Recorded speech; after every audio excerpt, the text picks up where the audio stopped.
There's a crisis in primary care. Hello, I'm Dr. Stephen Schimpff, and this is part of a continuing series on this crisis in primary care. In the last segments, I've talked about the reasons why this crisis has developed and some of the approaches that can be used to resolve it. I believe it's honestly the most important, the most urgent issue in American healthcare today to get this fixed, and fixed quickly. So what's the issue? The problem is this.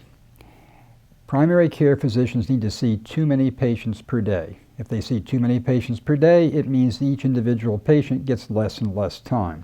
And that's just not good for the person who has a chronic illness, a person who's already on multiple prescription medications, the person who has some visual, hearing, or cognitive decline, the patient who just has stress is a very serious underlying issue underneath all their other things.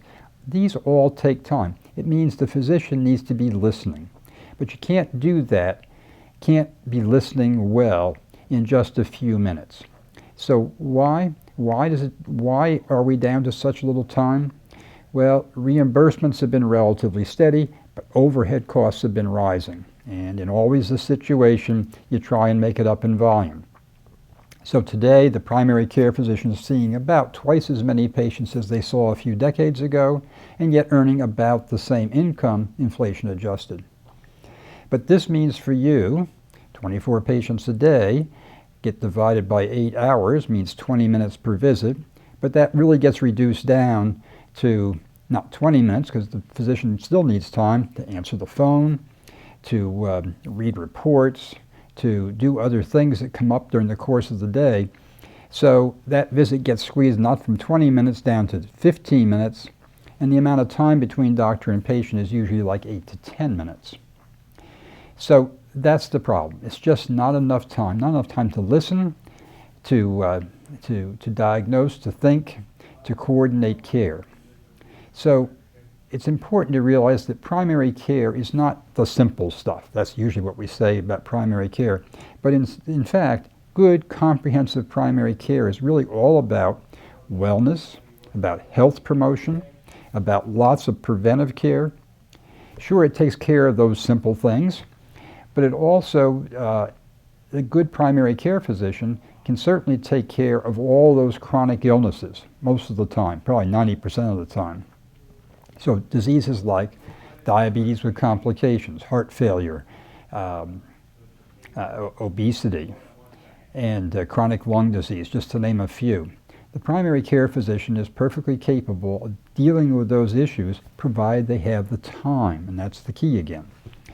So what to do? Well, there's a couple of different approaches that I've suggested, but all of them are related to the same core issue, developing enough time. One is where the primary care physician on their own says, if you will, I'm not going to take it anymore, and I'm going to change my practice paradigm to one, instead of 2,500 to 3,000 patients, it'll be more like 500.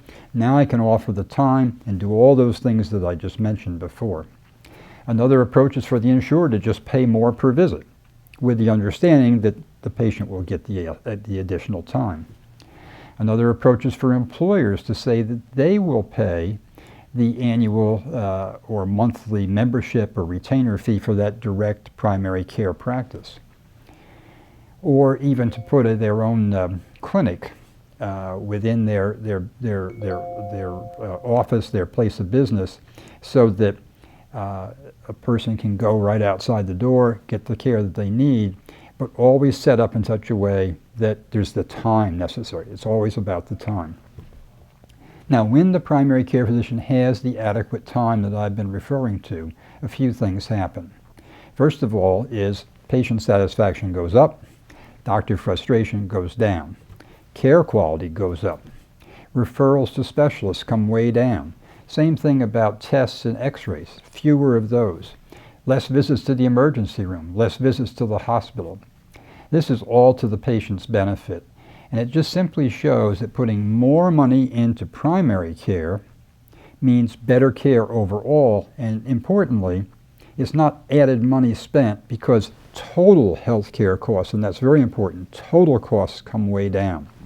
So there's a big financial benefit to these approaches that correct the problem and yet really reduce the total costs. So the message is clear. We have a crisis in primary care, but it can be resolved. Thanks for listening and watching.